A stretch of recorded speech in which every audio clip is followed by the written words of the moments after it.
This channel does not promote any violent, harmful, or illegal activities. All content provided by this channel is meant for an educational purpose only. ইদানিংকালে একটা ছবি আমরা বারবার দেখছি, বাড়ি হেলে পড়ছে। কোথায় হলো আজ?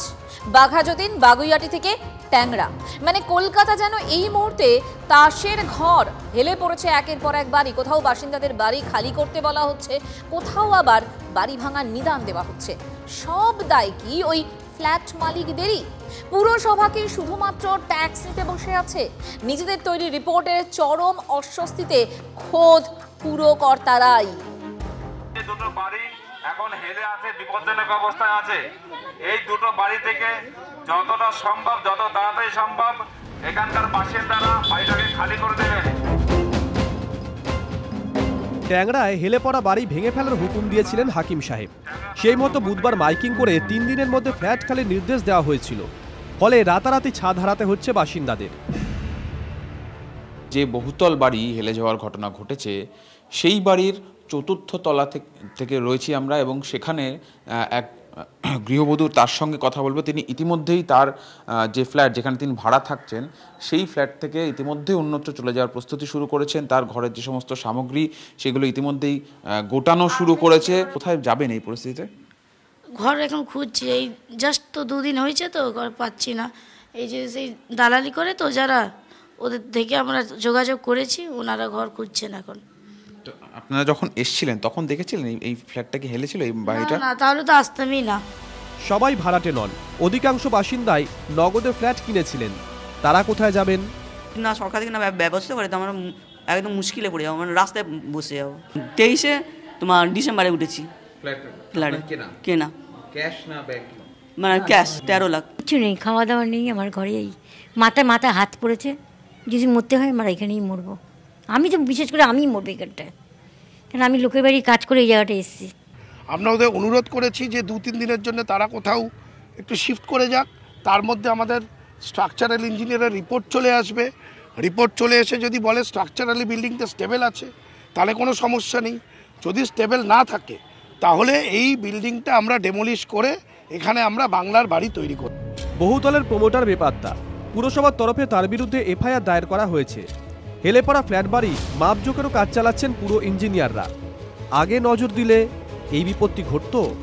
নিশ্চয়ই এটা যারা তাদের দায়িত্ব ছিল ব্যাপারটা ভালো করে দেখা। পৌরসভা রয়েছে, কর্পোরেশন রয়েছে, তাদের সবারই উচিত ছিল এটা ভালো করে দেখা। মন্ত্রী মমতা বন্দ্যোপাধ্যায় বেশ কিছু বিষয়ে খুব কড়া সিদ্ধান্ত নিচ্ছেন। আমার মনে হয় এ ব্যাপারেও তিনি খুব কড়া সিদ্ধান্ত নেবেন, কারণ at the cost of the life of the people. একের পর এক বহুতল বিপর্যয়ের মধ্যেই চাঞ্চল্যকর রিপোর্ট পুরসভার। গত কয়েক মাসে 30টি বহুতল হেলে পড়েছে কলকাতায়। শহর জুড়ে সমীক্ষা চালিয়ে রিপোর্ট পুরসভার বিল্ডিং বিভাগের। রিপোর্ট বলছে হেলে পড়া বাড়িগুলোর মধ্যে 65%ই বেআইনি। নকশা অনুমোদন ছাড়াই তৈরি হয়েছে বহুতল, উল্লেখ রিপোর্টে। যদিও কলকাতায় মোট বেআইনি নির্মাণ কত, তথ্যই দিতে পারেনি পুরসভা। পয়সা খেয়ে অবৈধভাবে বাড়ি নির্মাণের পারমিশন দিয়েছে, তাতে একের পর এক বাড়ি ভেঙে পড়বে, এটাই তো স্বাভাবিক। পিসার হেলানো মিনার দেখতে যেত, এখন পিসির হেলানো বাড়ি দেখতে আসবে সবাই পশ্চিমবঙ্গে। কলকাতা কর্পোরেশন এইভাবে লুট করেছে, জলা জায়গা বুঝিয়ে দিয়েছে। এই লুট করতে গিয়ে ঘর বাড়ি যেখানে খুশি তৈরি করতে পারো, তুমি পয়সা দাও, এটা পারমিশন দিয়েছে তারা। পয়সার বিনিময়ে মানুষের জন্য মৃত্যুর ফাঁদ রচনা করা হচ্ছে। বাড়ি তো হেলে পড়বেই, সরকার হেলে পড়েছে, মেয়র হেলে পড়ে বিছানায় শুয়ে টাকা নিচ্ছে আমরা দেখেছি। যে বাড়ির ভিত্তি কাটমানি, সে বাড়ি কখনো সোজা হয়ে দাঁড়াবে না, সে হেলে পড়বেই পড়বে। কলকাতায় হেলা বাড়ির পরিমাণ প্রায় 30টা, যেগুলো অনেক বছর ধরে রয়েছে। সামান্য ডেলাউসিতেও আছে, সামান্য একটু মানে তারা একটা সয়েল হয়তো বসে গেছে, কোনো কারণে বসে রয়েছে, তারপরে ওটা চলছে বছরের পর বছর।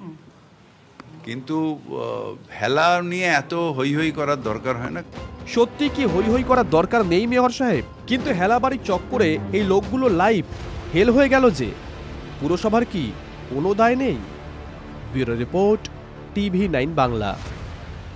এবার হাওড়া শরৎ চ্যাটার্জি রোডে খোঁজ মিলল হেলে পড়া বহুতলের। পাশাপাশি দুটি বহুতল একটি অপরটিকে প্রায় ছুঁয়ে ফেলেছে, মাথার দিকের অংশ প্রায় ঠেকে রয়েছে। ফ্ল্যাটের বাসিন্দারা জানিয়েছেন গত কয়েক বছর ধরে দুটি বহুতল এই অবস্থাতেই রয়েছে।